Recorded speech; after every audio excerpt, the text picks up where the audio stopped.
Hello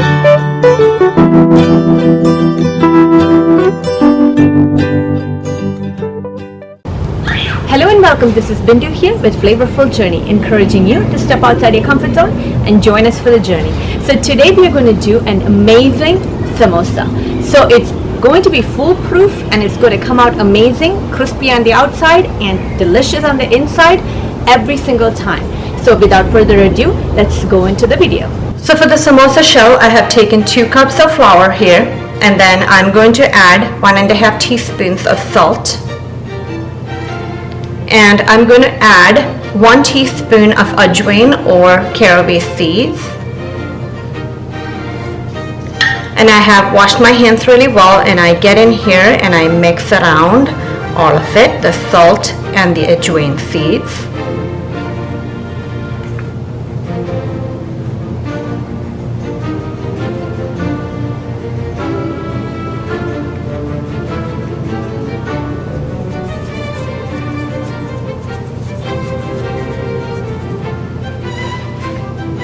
Once that's all mixed, I'm going to add 4 tablespoons of ghee.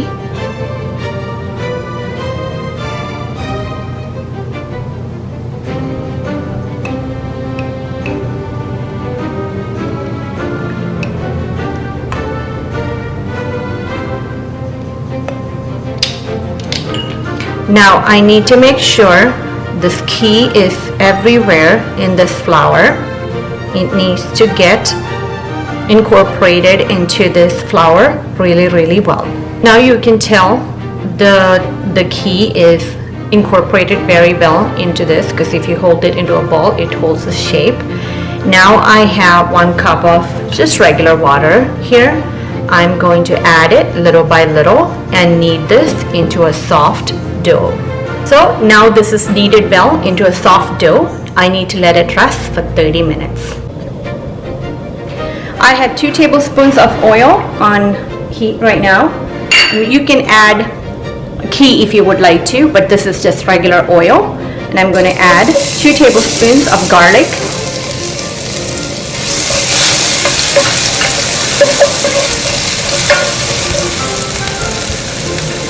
2 tablespoons of ginger,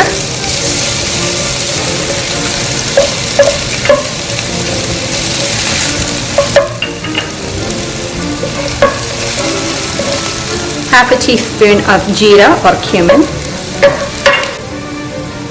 To this, I'm going to add half a teaspoon of turmeric powder,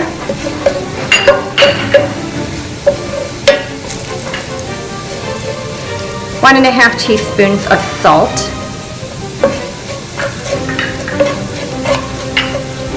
1 teaspoon of red chili powder,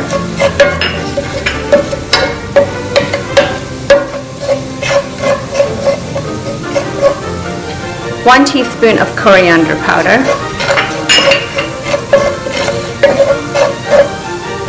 and 1 teaspoon of red chili flakes. So since I'm adding red chili powder and red chili flakes to this, you can actually adjust according to your liking or according to your heat. Then I am going to add 1 full big tablespoon of coriander leaves or cilantro, and then 2 tablespoons of lemon juice. Into this, I'm going to add 1 pound or 450 grams of boiled and mashed potatoes,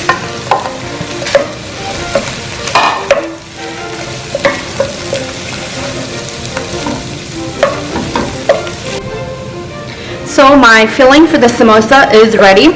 I actually tasted it and had to adjust a little bit salt, so you can test all that at this time. And now this needs to cool down before we can fill this into the samosa wrappers. So the dough has been resting for 30 minutes.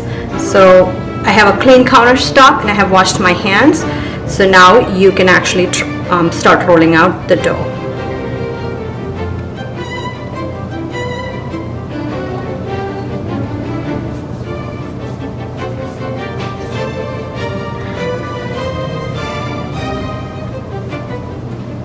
I'm going to cut this into small pieces.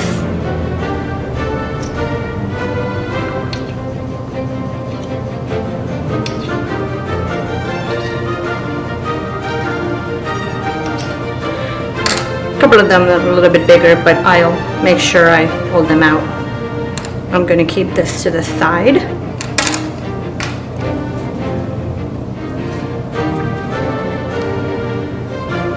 What you need to do is kind of flatten this out a little bit,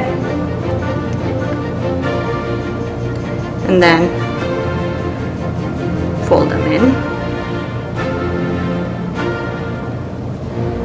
and into a bowl.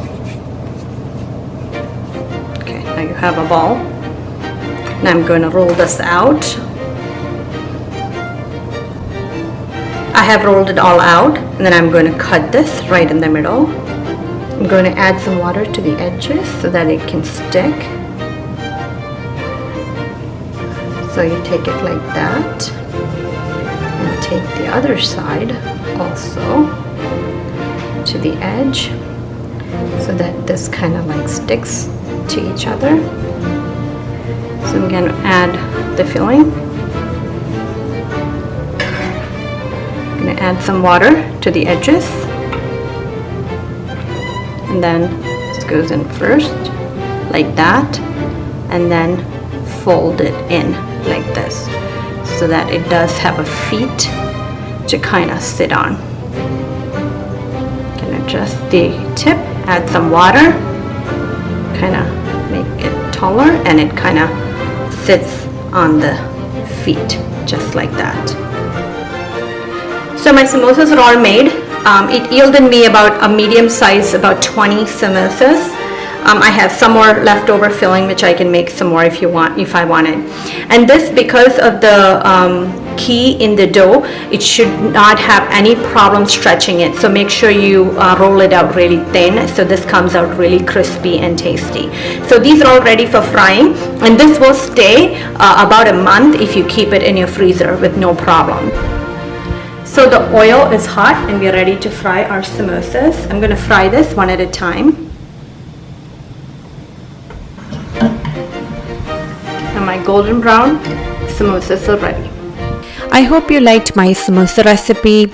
It will turn out perfect every single time. So if you do like my recipe, please feel free to share and subscribe. Until next time, I'll see you here with another great recipe on this flavorful journey. Take care and bye.